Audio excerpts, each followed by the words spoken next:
The opinions expressed in the following programs are those of the participants and do not necessarily reflect those of Rogers nor Rogers TV.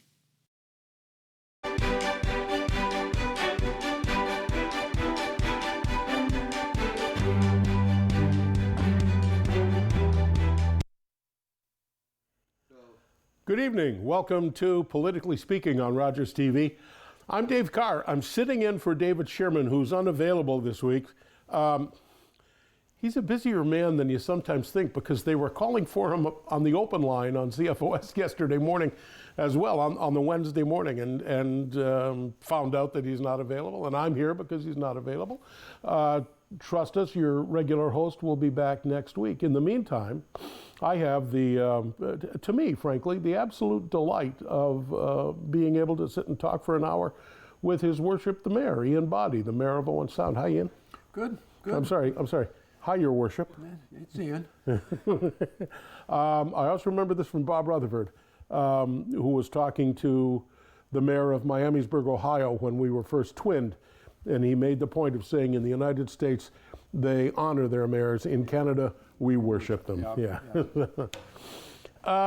Politically speaking, the great throwaway question, how you been? Busy. Yeah. Now, just today, you were saying. Well, it's the last couple of weeks. I've gone to Qantas. I've gone to Silver Seas. I went to a business luncheon this morning. I did the Chamber of Commerce. We were there. I was there with you. Hosting, and that was an amazing night. That was fun. And I'm still not certain how that went, but it seems to have gone okay. So it went really well. That's good.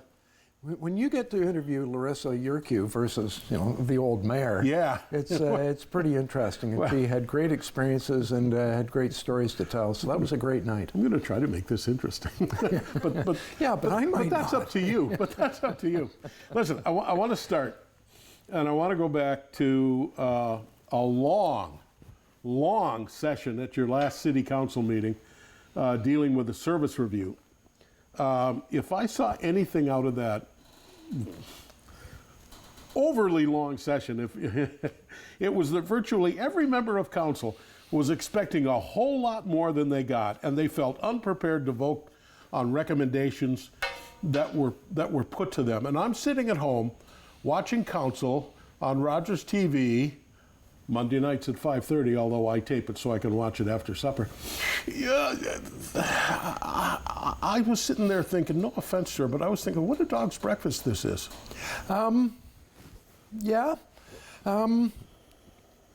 to backtrack, we did last session of the session before, we did an internal service review, where staff reviewed their own departments. Mm-hmm.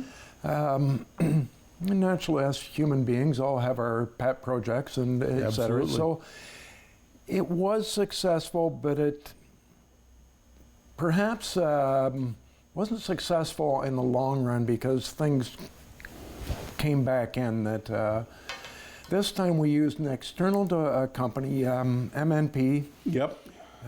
Did it with provincial funding, so it wasn't on the taxpayers' dollars. So they come in and they do a lot of these. They do a lot of different municipalities in particular, and big corporations. So they came in and looked at the city and made some 6 major recommendations and 13 sub-recommendations. Is this not the survey in which we, the citizens, you did the big telephone polling, and then you had the online polling? Is this not that one? Partly. Okay. See, City Manager Tim started that a couple of years ago, where we went out for a citizen satisfaction survey. That's the one. And we'll do that every couple of years. Okay. This company took some of that, looked at what we do internally, looked at budgets, looked at numbers, looked at number of employees, all those things compared to their knowledge, and came back with what we kind of thought were superficial recommendations. But what came out of that meeting was that naturally they can't say downsize the widget department. because there's umpteen people in the widget department that go, oh, I'm going to lose my job. Monday Night Live at City Monday Council. night. So that was part of it. They had an internal recommendation that's gone to staff. Yeah. Staff will work on this and come back in July with very specific things to move forward over a number of years. It's not going to be a click. So let's say downsize the widget department was one of those things. And the whole point of all of this, I think, is that the municipal councilors around the table are our direct link to the business of the city. We are you. Yeah. What was the old police one? The police are the public and the public are the police. Same thing with city council. So it says downsize the widget department. Somebody will tell the widget, the City Hall staff will deal with that before I think you said July? No. Not necessarily. No, because that would be a closed session, so okay. It would be just council saying, yeah, we agree with that, or no, and widgets are too important. Okay. All right. I've come back to this realization in the last few years. We've got high taxes. We've got to get them low. Mm-hmm. We don't want to have low taxes. Low taxes means you're not providing services. You're not doing things. So the goal is always to provide the best services that the municipality can afford. Mm-hmm. So that takes staff. Yeah. So you can't cut staff for the sake of cutting staff, cut budget, if it's going to mean you can't deliver the services that you want to deliver. So you want to do it efficiently. You want to deliver the services as best you can. Mm-hmm. You don't want waste. Don't these changing technological times help influence maybe? Some of that? Yeah. But gee, a big part of that is would be municipal restructuring, and you need some dance partners for that. Yeah. There's an example of. Okay. The townships were drawn up in 1859 in the Baldwin Act, and it was so everyone could attend and participate in their council meeting. Yes. Yep. On a horse. On a horse. All for the distance you could go on a horse and buggy. Now we have these mechanical brains in our pocket that we can participate in a meeting in China or Italy right now if we want to. So we don't need the same size of municipal structure with duplication the same way. You're not putting out tax bills on a typewriter, you're pushing a button and pushing them on computers. So there's things that we can do. I'm going to come back to this. This flows the conversation in a slightly different direction then, which is fine. It's the way a great conversation should be. Why are there not dance partners to municipal restructuring? Because I hear somebody over here says, let's do it, and then somebody over here says, that's a pretty good idea, and somebody down here says, yeah, but when it's crunch time, everybody says, oh, maybe not right now, or they say, not them. I'm not sure we ever get to crunch time. Seriously? Is it us, or is it the province, or is it a... Well, the province doesn't want to stick their nose into it. Bill Davis stuck his nose into it and I think went to a minority government. Yeah. Harris stuck his nose into it and took a bit of a beating. Yeah. So provincial governments don't really want to get into it. Okay. We sit around and say we need to do this. Like all the mayors from Grey County will go to an AMO conference and we'll sit around and say we should do this. Yeah, we should. Yeah, we should. Let's do this. And then we go to the next meeting and there's the agenda on the meeting and we don't tend to put things onto the meeting and force it ahead. Yeah. We're certainly having talks with the Georgian Bluffs, got more coming up on different things. So it partly doesn't get pushed to the center of the table for discussion. Okay. That's our fault. Big part is our taxes are low, City of Owen Sounds are high, and we don't want to pay for that. Yep. Certainly you've got people living in Georgian Bluffs that say, oh, our taxes are so low. Why would I join Owen Sound and pay for all those facilities that I get to use for free? The other element of this, and it'll come up probably later in our conversations, is parochialism. And I have heard anti-parochialism preached you know, for probably 30 or 40, maybe longer than that, but in my cognizance, 30 or 40 years now, people saying, oh, we have to do those municipal boundaries, they're just lines on a map. No, they're like the Great Wall of China, those things. Yeah. Yeah. And except that people drive over them. Well, to go to work, to go shopping, to go... Well, they do, and if they can do that so easily, why can't you just tear them down? Yeah, good question. Well, I'm going to leave you to go find the answer at Grey County Council. Yeah, and that's a good question. I think we should be looking at things, but I don't know that we'll get there. It's hard to get there. So let me go back to that long service thing.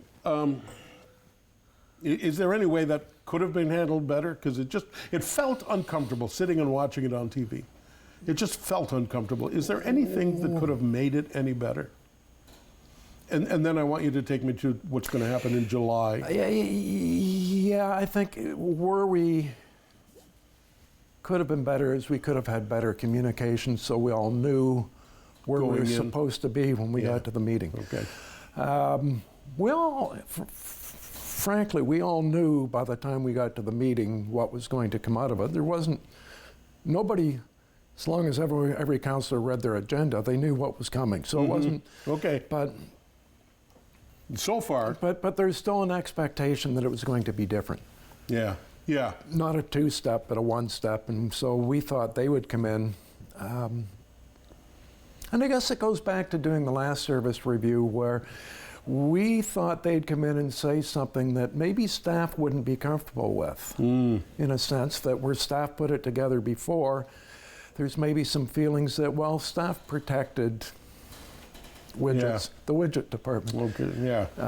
And we want them to point out, but I think they probably did point that out, and probably what we will find out is that we're pretty close to every other municipality that we're compared to. I hear that in a lot of conversations about Owen Sound municipal government. And it came up some in this service, but I've heard this again over the years. When we really look closely at other and we try to figure out if we're making the right comparison with the right municipalities on the right factors with the right, and every time we get to wherever we're going to get to, it turns out, you know, people complain about a lot of things in Owen Sound, but it turns out life's pretty good here. I think it's hard to find a perfect comparison. Yeah. We get twice as much snow as every other community in Ontario that's our size. Yes, we do. That costs money. We've got hills. Collingwood doesn't on the flat, and you know, town doesn't have hills. Yeah. Mississauga, you know, you think about all the places that don't have the extreme hills that we've got to keep doesn't have salted hills that I know and of, snow removal. Boy, the wear and tear on the old big buses. We used to go through transmissions every couple of years at $200,000 because of the hills. Yeah. Nobody talks about that. So that, well, we do. Well, but we don't hear it. So it comes back to me, if we're pretty good at controlling our costs, you know, and we find that out, it comes back to the fact that we haven't grown and everyone else is growing. I remember when the census figures came out, and the first thing I did was start, how much did they grow? How much did they grow? Yeah. How much did Owen Sound grow? Owen Sound shrunk in 2011, shrunk in 2016. In 2021, I think we went up, was it 1.3%, where everyone else was 5? 180, 200 people. I'm really confident that if we'd done that census in the summer of 2022, with all the new housing that we had, that it would have been 3-4% closer to where we want to be. Yeah. The next census is in 2016 or 2026. Another 5 years. Yeah, it's every 5 years, so 2026. Yeah. And by then, things should. I may come back to that if my mind lets me. So tell me about July. What's going to happen on this service review now? What's going to happen in July? We'll have a special session. It'll be a lot of closed, I think, still not open to the public, so we can have frank discussions about departments. And we'll get recommendations. You know, we'll look at those things. Staff looked at a lot of those reports that they've seen that we haven't necessarily seen. You know, council kind of forgot that. We had a $720,000 savings in the last budget. Yes. That came out of this report, really. Yeah. Okay. The basis of it. Yeah. And that's how we got to a 0.86% tax increase. There you go. That's so. That negates the next note that I had, which was talking to our producer and saying, "I hope you covered this July meeting." But if it's all going to be closed, somewhere. Let me just suggest, as a citizen, that somewhere there has to be a session that Rogers TV could carry to say, here are the details. We've talked to the people involved. We've dealt with whatever we needed to deal with closed session. Hey, citizens of Owen Sound, here you go. Here's what's going to happen. Well, basically by law or by rule, Yep. just about everything we discuss in closed ends up coming out in open at some point, just without names attached. Yeah. Okay. Eventually it all comes out. Yeah. So that type of thing, it will be an open meeting. It'll be a special meeting, probably not a Monday night meeting, that's all. These feel a little bit like procedural questions, but I think they're important to the people of Owen Sound, and we'll get into other stuff. Your last two council meetings have gone 3 hours or more. They've gone over 3 hours, overrunning even the time that Rogers has allotted. I've had to program other shows to get the end of council. At that, you only had one council meeting in the month of April. Are you meeting enough to properly do the business of the city of Owen Sound? I would have to say yes. So back sometime between 2014 and 2018, we had one meeting that I looked, and it was 20 after, start at 7, 20 after 10, so we're approaching our cutoff time. You had a curfew then of 11? 10:30. 10:30, okay. And it's unanimous, all consent, all council must pass it. Okay, to extend. To extend. Yes. So if one says no, then we can't. So at about 20 after at that meeting, I asked for a motion, and I remember Jim McManaman starting to argue, saying, well, I think we can get it done in 10 minutes. Like, why are we doing this? And I'm saying, but if we can't, Yeah. all of a sudden the meeting comes to an end and you're not done, what do? You're done. So, so that happened once, and this is the second time. Okay. And that had nothing to do with only one meeting in April. So it was 3 weeks to this coming meeting, and then with May 24th, it'll be another 3 weeks to the next one. Yeah. Yeah. I spent a long time not watching council, and it has become in the last year or two one of my favorite television shows. It really is. A couple of years ago, we tried to, when I became mayor, we tried to get staff to bring the staff reports and present them so that people watching on Rogers could see what we were hearing. Yep. Where before we just read it and somebody would put up their hand and say, oh, I moved the recommendation. We'd go, oh, okay. Yeah. And there'd be no discussion. So it was hard for people to follow. And then I get counselors that are chairing the committees to present the minutes. So we try and get the message out and explain what we're doing. I'm watching all the new housing plans come before City Council, and again, there's something that bothers me. 700 units here, 800 units here, 700 units here, 800 units over here. I like all of that, but it's a total non sequitur. I feel like I'm only seeing postage size commitments, postage stamp sized commitments to parkland. I recall over the last 50 years, when I first came here, that Owen Sound had a fairly specific ratio of parkland to urban density that it had to maintain. And again, maybe I'm not seeing the trees for the forest, but it seems to me that these massive, high-density housing projects, of which there are now 5 or 6 or 7 on the books in Owen Sound, they don't measure up when it comes to a commitment to parkland. And I look at Skydev, or I look at Flato across the road from the hospital is going to have some kind of park stuck down in a corner, and I don't know if it's going to be treed, if it's going to be a grassy area. I don't know if there's. I think Skydev has talked about some playground equipment someplace, and I just don't see the commitment to parkland that I think Owen Sound, for everything that Owen Sound is, I don't think I see the commitment to parkland. That's interesting. By provincial statute, you have to have parkland. We have more parkland than most municipalities. We did a park study a couple of years ago and found that we had a lot of parkland in one part of town and not a lot in another. And the problem with the not in another was, well, it's down around the old Dufferin School now Yes. in Mawickwidong that Yep. Once the school playground came out, Mm-hmm. and it wasn't really parkland, but it was the playground. So there really isn't any land in there to add a park, so that's why they're down. But each development, as they're paying either for the site plan, but I think more going ahead with a building permit, I should know that, but it's one or the other. They've got to pay 5% of the value of their development and towards parkland. So it allows us to put that money into the parks that are already here. Like Harrison, St. Like Julian's, Harrison, yeah. Alexandra, whatever, yeah. Somebody like Skyline wants to have a certain amount of parkland and open space for their own residents because that's a sales feature for them. And I mean, would that be public parkland? I mean, you can say that SkyDev would create this park. No, it wouldn't be. You're right. That would be for their playgrounds. That might be only for their residents. Yeah. Yeah, good point. Certainly across from Skyline. So this is the old RCA property down along the East Shore line. Yeah. We've been talking. There's an awful lot of potholed parking lots along there that is intended Yes. for park, and so we need to start thinking about moving that ahead.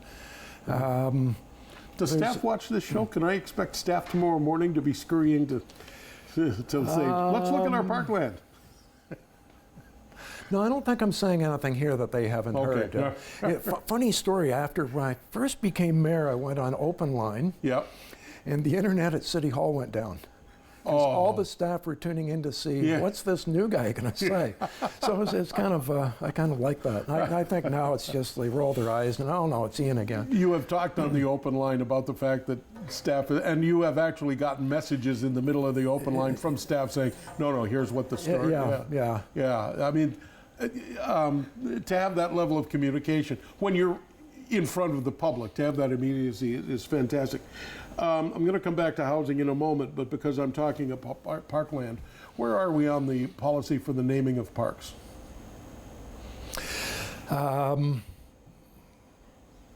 Policy is These are the things that keep me up at night. Yeah, policy is in place. There's a couple of lingering ones that we want to move forward. Right now, coming up is certainly adding Nawash to the name of Kelso. Funny story, a few years ago at a committee meeting, I raised it, had a fairly heated discussion with a couple of councillors that aren't on council anymore.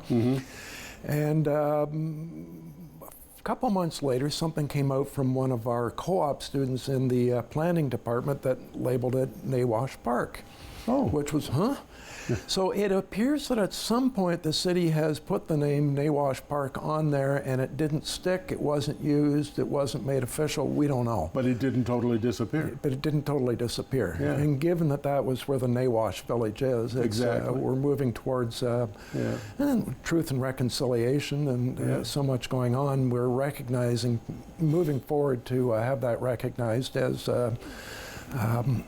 Kelso Beach at Nawash Park, so we cover both off. The one that glares at me every day because I go by it is at the bottom of the 8th Street Hill, what was Ryerson Park, and the posts are there, but the name is gone, and it just you just kind of see that every time you're going up the 8th Street Hill, say, "Oh, when are they going to name this park?"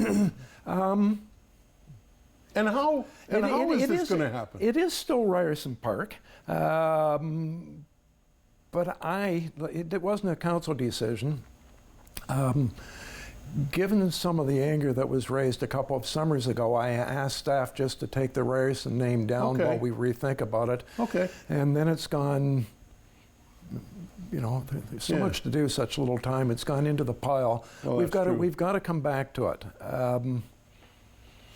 It's unfortunate because Ryerson, they removed the name from the college or university in Toronto. Exactly. Yeah, it's now and when Toronto you really Metropolitan. read into Ryerson, there's a lot of really positive that he did with Indigenous peoples too, and it works both ways, and that might be just part of the education. Yeah. So we've got a robust policy on naming parks, on renaming parks, on renaming buildings. It's about 2 years old. Do you know if it includes public participation, or is that all done? Oh no, it absolutely Yeah, it has okay, to. Yeah. yeah, No, okay. that's the biggest part of the policy. Absolutely. You have so many big things on your plate, and I hope we'll get to so many of them. But something like this, it feels like it has to be sort of sandwiched in somewhere to be completed. So people like me aren't continually asking, "What about the naming of parks?" Well, and there's the balance, providing good services at a reasonable cost. You've got too many people working at City Hall. Oh yeah, but we're not getting things done. It's not so much that my timetable or my agenda is quashed, though it is. Yeah. It's when does staff get to it, and where do they put that in line with? It's coming through the planning department. They're dealing with Skyline that's coming through the door, smart centers that's coming through the door, BCK that's looking for a building permit. There's life's what happens when you're busy making other plans. There you go. There you go.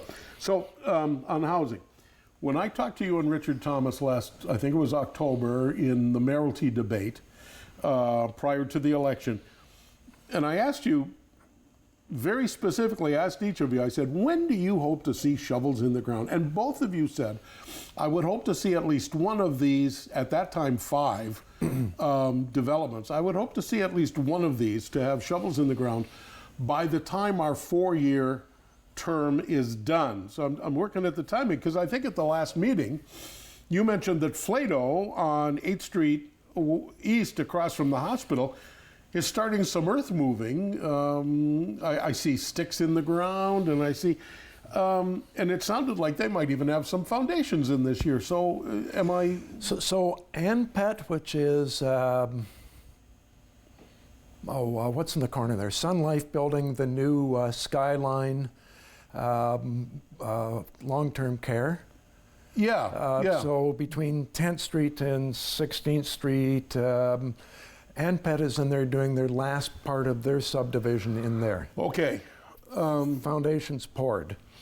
Next, in between the Sun Life building and the big white Skyline building, Yep. construction is starting on the hotel with some plaza office type space in front. Okay. That started. Flato. Do you know whose hotel that's going to be? Do you know the brand name? I've been told, I don't remember off the top of my head. All right. Anyway, I don't remember. Okay. Anyway, these things are happening. Flato came to council and have approval by law passed that they can start to move soil around to prepare the land. It will be later in 2023 or into 2024 that you'll start to see roads and those structures going in. So all the infrastructure has to go in before the foundations go in. Okay. Really neat. Flato next to them, Red Hawk. Red Hawk came in early at the site plan. Yeah, they were the first. We've been waiting. They had to figure out where the streets were going to line up, where the water and wastewater and everything was going to line up. They went out together, basically competitors. Yeah. Different types of housing, different types of markets, competitors. They went out and hired an engineer to put it together for both of them. Beautiful. And each of them hired somebody to overlook it, to have a quick little review of it. But so Skyline, Red Hawk will be along pretty quickly there. I know BCK is looking for a building permit and site plan both coming, and they want to get going. Wow. Smart centers in behind Walmart want to get going, but not shovels in the ground. But so we've gone through a period where we've got 2,500, 3,000 houses approved that we're not seeing, the shovels in the ground. But there's certainly shovels in the ground when I think about it. 9th Avenue, some townhouses north of 20th Street. Yeah. We'll talk more about this. Barry's completing his apartment building in 28th Street West, which is... Yep, five-story apartment building out there. Yeah, so it is happening. Yeah, and you've constantly talked about all the other infilling, whether it's Odama or other things going on out 9th Avenue, out past 20th Street, going out towards Notre Dame. You've talked about all of that. Let us take a brief time out so that Rogers can share a couple of things with you, and then we'll come back. Our guest tonight is Mayor Ian Boddy of Owen Sound. I'm Dave Carr, filling in for Dave Sherman. You're watching Politically Speaking on Rogers TV.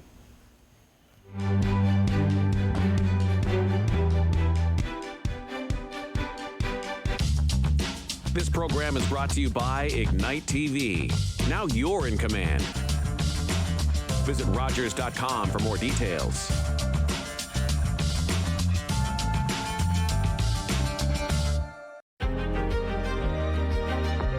You're watching Rogers TV. I don't care what the law is. I will never be a slave. That word, I hate it. It rests on my tongue like rot. Peter, how does it feel to get paid for your work? There are rumors freedom's coming for us all. Freedom, you know that's all I want. Chloe, careful. Vrooman would rather sell you across the river to America than let you go free. Then I'll run.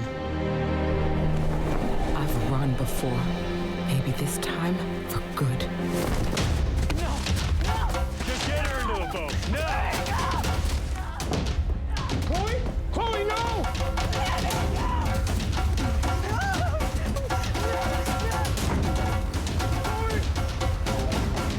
Word of Chloe Cooley's resistance led to Canada's first legislation limiting slavery. After 200 years, slavery was abolished in Canada in 1834.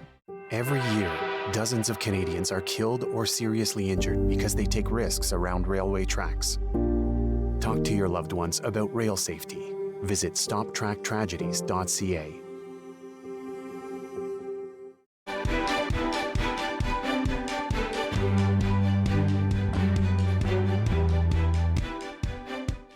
Welcome back to Politically Speaking here on Rogers TV. I'm Dave Carr, sitting in for David Sherman. He'll be back next week, same bat time, same bat channel.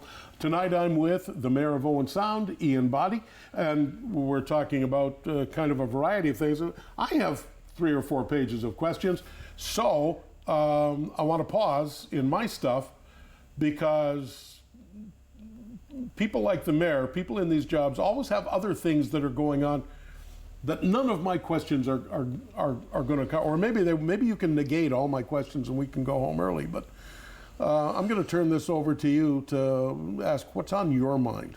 Well, I don't know what questions you've got, so I don't know. I don't know how I can answer. Well, you go. I'll do the editing. You go ahead and I'm speak your mind. Constantly shocked. We got agendas, and we're constantly looking ahead. What are we going to do next? Yep. And at the end of the year, each year, I've tried to give a report where I've looked back, and I'm constantly shocked at the stuff that I'm looking back. I think those are stunning. Oh my God! Look at these things we've done. Yeah. I went down to. I think those are deep. I can't believe it when you stand up and do that. And I say, when's he going to finish? Oh God, they did that too. Yeah, and stuff, and we forget about those things. I was down to Empire Club of Canada, and James Sconiac from Bruce Power was there presenting from the Canadian Isotopes Council, and they have Isotope for Hope. The medical isotopes that are coming out of Bruce Power, and it'll take me 2 hours if I get excited and get into it. I can't give you that. Neat opportunities for On Sound that we're looking into. Just before you go on to your next thought, just in a sentence, expand on that. When you say what they're doing at the Bruce with medical isotopes, so opportunities for Owen Sound. So they're radiating isotopes at the nuclear plant that they're using for treatment of cancer all over the world, for sterilizing things, for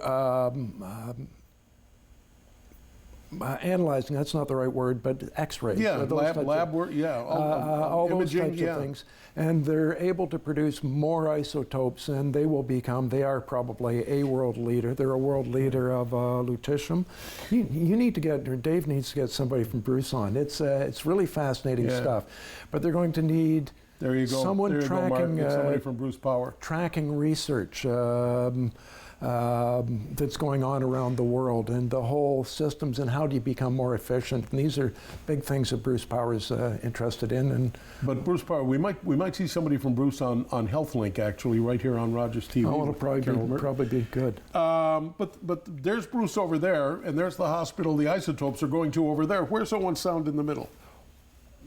Well, the hospital actually in Owen Sound doesn't radiate yet. So we might start. We do chemo here. Yep. We don't do radiation. So there's an opportunity there. Okay. So that people that have to get radiation with cancer don't have to go somewhere else. I'm going just one step too far. Each little thing that comes out of that plant, I think, can treat like 200 patients. Yeah. With this lutetium. They're able to get it into the body and get it right to the tumor and zap it from inside without having to operate, without having to go through chemo. More expensive, but cheaper in the long run. And it's amazing what they're doing. So I've heard you talk about this before. Claire McCormack on CFOS has had people on from the Nuclear Innovation Centers. And yet, this is like a huge topic. I think we're just barely sitting on the surface as a general public. I think we're just we need to do more where of does Owen Sound fit in between some kind of a medical human sciences hub to start to track the data, put it together, become a center of excellence? I heard Gary Sims talk about, and maybe it was at council, talking about starting to do a partnership with Princess Margaret in Toronto. So this is the kind of thing that may emerge from this. Yep. Sorry, you were going to mention something else and I interrupted you. We've got, we're starting to try and get more public. You know, it's difficult to get public to give you feedback. Yep. So we've started ourcity.owensound.ca. Right now we've got questions out there on, might be the Harrison Park is coming, master plan is coming. Yep. We went through the waste management. That was on a piece of paper that I read out this morning. There's something live right there right now that you can go in and give your feedback to the city on. Harrison Park, Kelso Beach, waste management, climate mitigation. You have all of these things. It's probably the park naming that's open right now. Okay. So it's an opportunity. Pay attention to it. There's lots of opportunity to go in and give feedback. So that's something else that Tim's brought to us. Waste management study, we just got back, and we'll look at that, trying to figure out how we can get to green bin organic or backyard composting. We've got to figure that out. Blue bin will be taken over by the producers in July. The person on the street putting out their blue box isn't going to see a change in service whatsoever. Okay. It's just the cost is going to be taken over by somebody other than the city. Can I start putting styrofoam back in? No, not yet. No, not yet. Okay. What's going to be really interesting, though, with this, it's going to force the producers to start to put in, when they have to pay for that stuff, they're going to have to become more responsible with how they package things. Okay. So that's the goal. Yeah. Okay. They may ask us to do a couple of things, but that's fine. You're going to Chicago in a couple of weeks. I'm going to Chicago in a couple of weeks. I think is the best thing you could do. But so around the Great Lakes is the Great Lakes and St. Lawrence Cities Initiative, which was put together about 30 years ago by Richard M. Daley. Richard Daley. Richard M. or Richard J. His son. The son of Boss. Richard Jr. Yeah. And David Miller from Toronto. Okay. And just about every municipality is, almost every municipality that has waterfront around Grahamburst, around the Great Lakes, the St. Lawrence, are members. So they feed us a lot of information. They go and lobby the federal government and the provincial government to put more money into Great Lakes. More the state side than the Canadian side. They're cleaning up rivers that are loading into the Great Lakes, into Wisconsin. There's some rivers there that would have been very industrialized that they're cleaning up. Yeah. So we're going, and of course climate change now is a really important thing. So going to the conference. People who live on this side of the Great Lakes don't recognize actually how stringent some of the American states are. There's a watershed 8 miles from the shore of Lake Michigan. And all the water on the west side of that watershed flows into the Mississippi, but all the water on the east side of that watershed flows into the Great Lakes, and the municipalities on the east side get their water out of the Great Lakes. And they are deaf. They are deaf on anybody beyond that divide getting water from the Great Lakes. And there's been one municipality in Wisconsin that has been able to get Great Lakes water that theoretically shouldn't have it. So good people are doing good things around the Great Lakes. Well, and there will be actually a motion coming from the mayor of the town of Blue Mountains, Andrea, at this, because the province of Ontario is looking at taking water out of Lake Simcoe for York Region and putting it into a wastewater treatment center that will go into Huron. Sorry, that will go the other way into Ontario. Go into Ontario. Instead of coming back to Simcoe, Georgian Bay, which is contrary to those rules that are signed by all the states and provinces around the Great Lakes, and that's the rule that you're talking about. I should give you my business card, and then you find the right person and you hand them my card and say, you should call this guy and be on his show. I'll talk to you about that afterwards.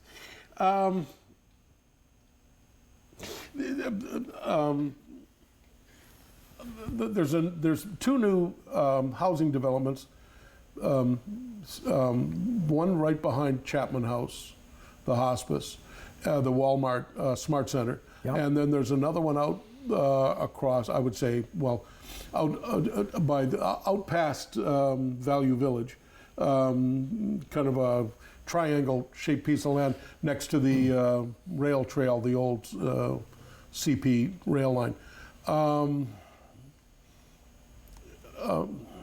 Just a quick comment.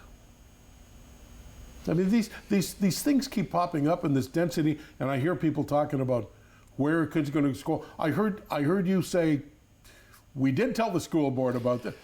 Talk to me about that. Well, just a lot of people talked when the school board was downsizing, and a lot of us were saying, wait a minute, we've got growth here, and they said they'd looked at it, and now they're sending us letters saying, oh, we don't have enough classrooms. Well, they sold off Bayview School. They sold off, anyway.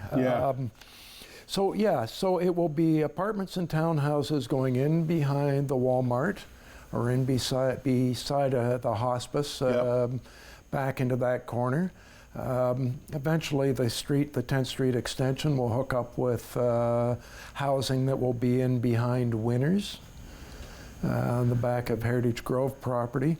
Barry's Construction owns Telfer Creek that would be to the east of the hospital from 8th Street going back in, and we'll hook up back in there.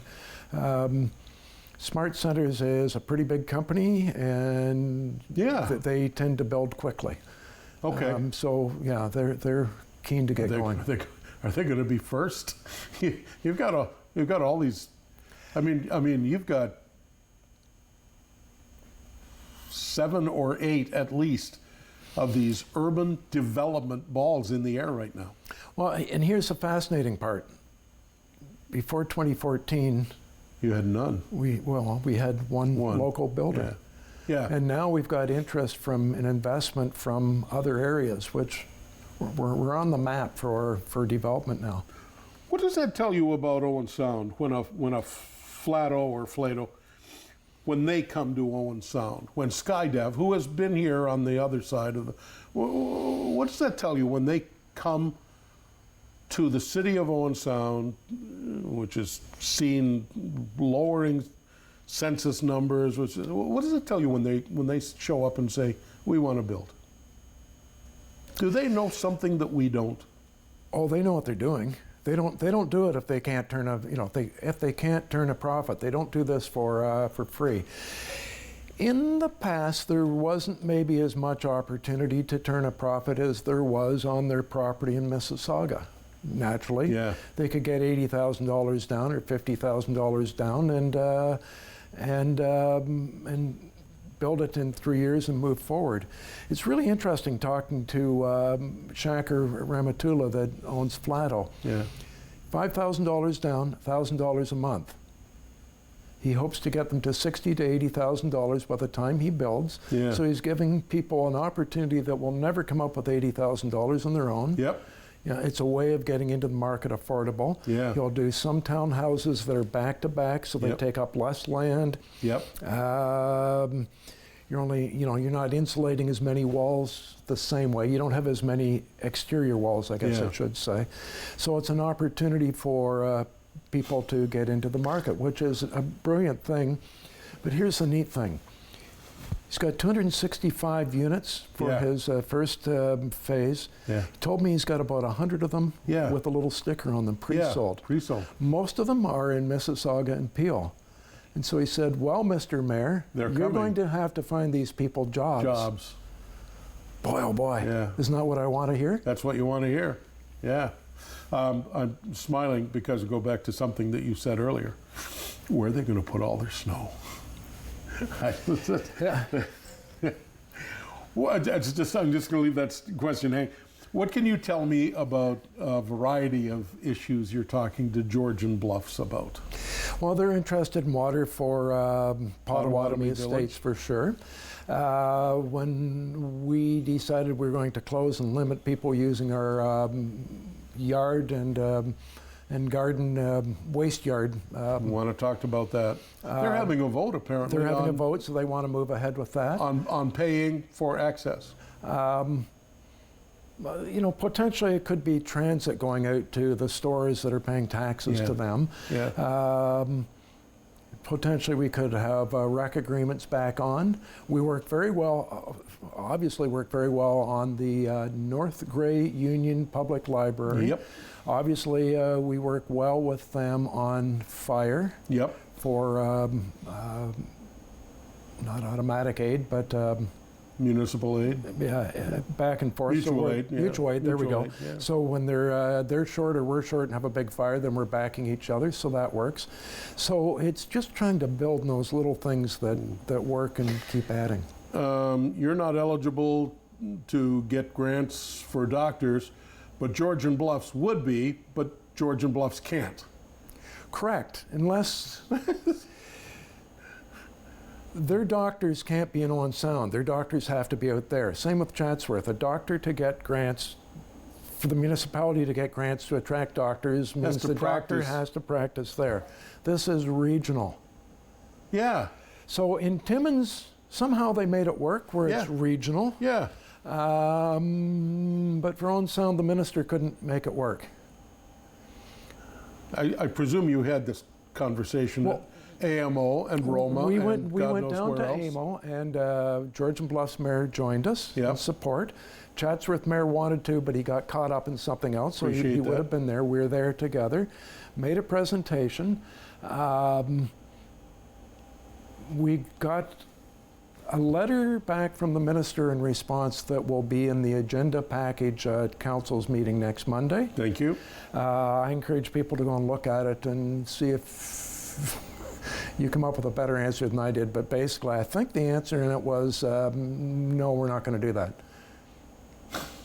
But it isn't that she's. I got to shut up. It isn't that she didn't say no. I really don't have a clue what that letter said, other than it was clear it didn't say anything. Yeah. Okay. And when you read it, you're gonna. Yeah. Okay. So I'll let other people read it, so it's not my interpretation. Absolutely. Do your homework before Monday's council meeting.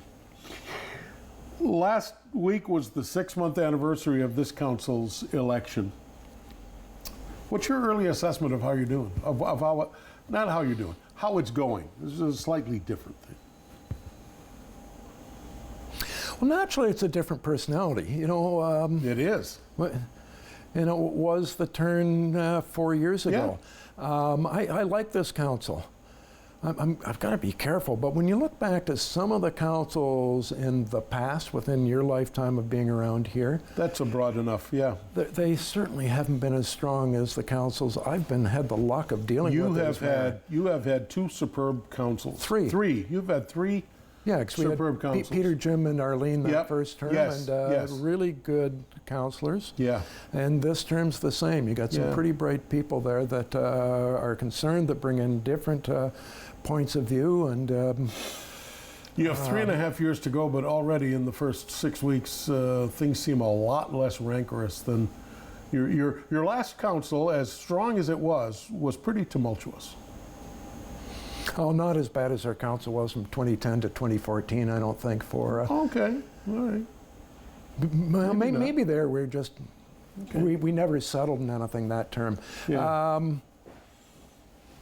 Anyway. Yeah, I think as we move ahead, you'll see newer councillors get a little more confident and have stronger positions on things. So we may run into some headbutting, but that's good.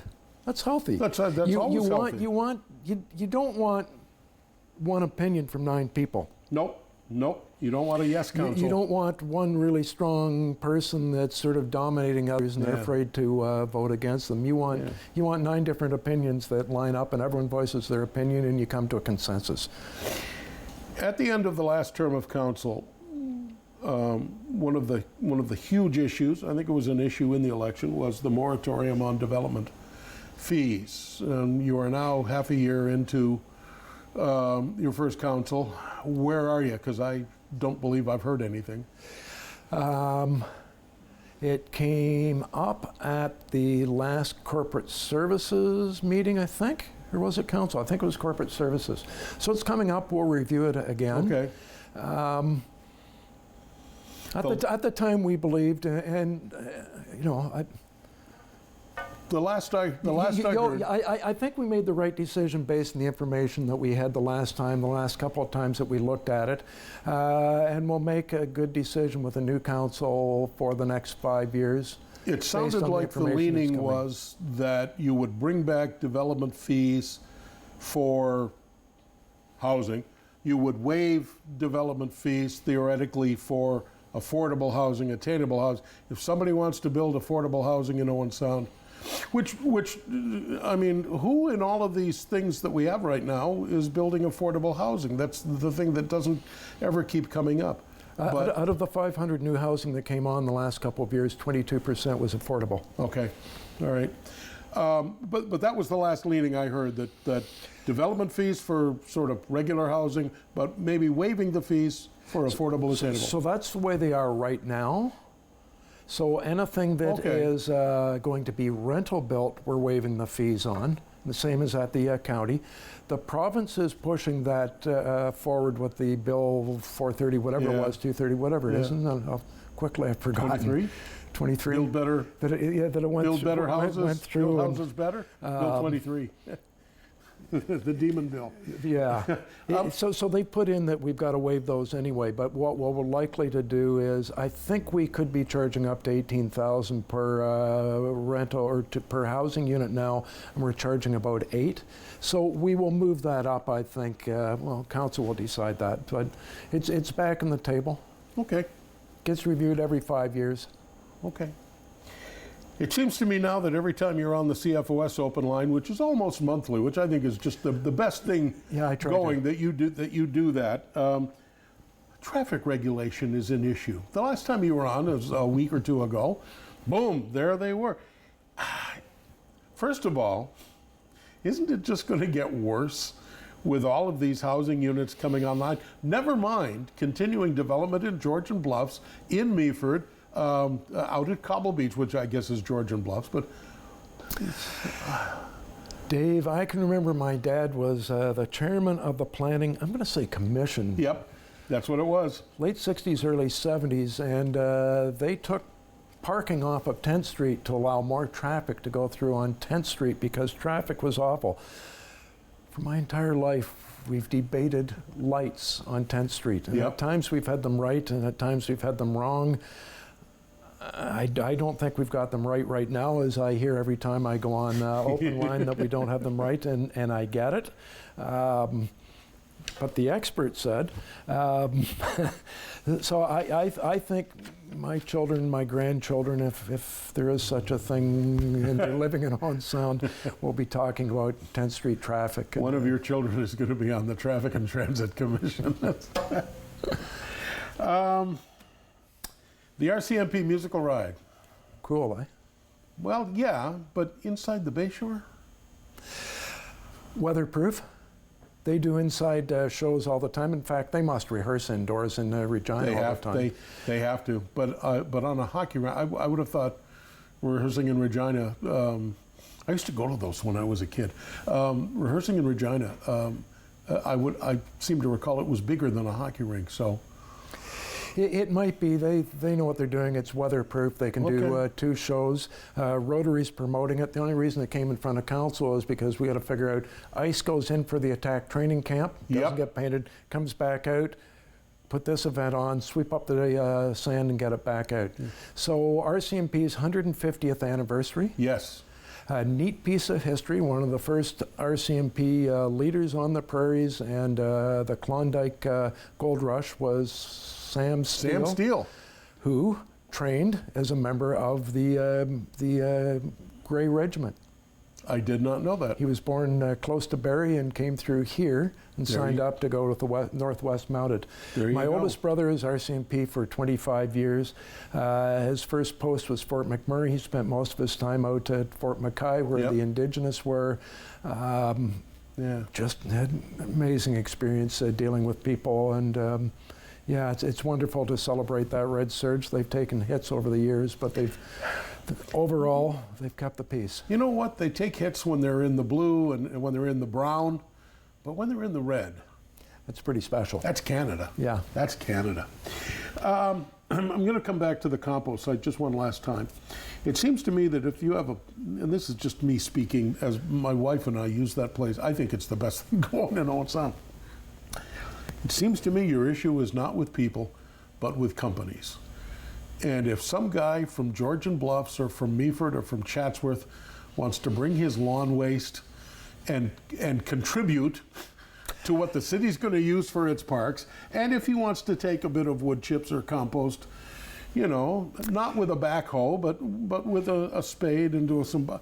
If he wants to do that, that's fine. But it's the company who's doing landscaping. The commercial is the irritant, but that's a big success story, and with the success came costs. Okay. So even just operating it. Yeah. You know, if we could scale it to such a way that the costs weren't as high. Yeah. But yeah, it's amazing.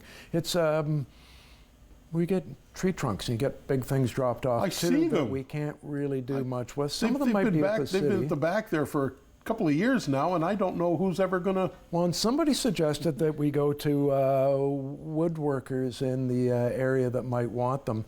For a lot of the good point people that are doing sawmills and things, there might be a nail in it. There might be a fence hook in it that's grown around it that will just destroy a saw. So they don't want that wood unless they've got control of it from ground up. And but you still think there might be a wood turner somewhere that might be able to make use of those. But 10 seconds, 20 seconds. What's on the agenda for Monday night's council? I will tell you, this is Thursday night. Yeah. I can't tell you because I haven't learned it until Wednesday afternoon. All right. Okay. All right. Okay. Fair enough. You know what? It'll be interesting. Tune into Rogers TV and watch City Council. I tell you, it has become one of the best shows. If you're a citizen of Owen Sound, a resident and a ratepayer, it is one of the best shows going. You will not be disappointed. And the issues and the questions and the answers are fascinating. Thank you so much for doing this. Thank you for doing this. Yeah. Ian Boddy, the mayor of Owen Sound, our guest tonight on Rogers TV. Thank you for being with us. David Sherman will be back in this chair next week. This is Politically Speaking on Rogers TV.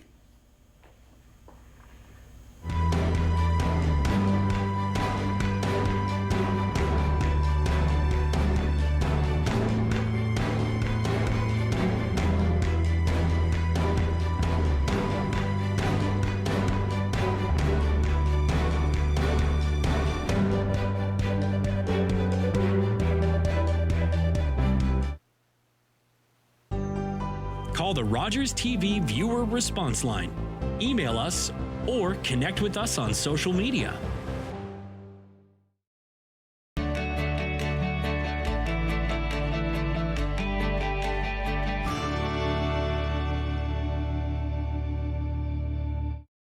Rogers presents the 2023 East Coast Music Awards live from Halifax on Thursday, May 4th, starting with the red carpet at 6 p.m., followed by the award show at 7. The East Coast Music Awards on Rogers TV. The unsolved ones, we have to stand up and approach these cases in a way outside the box.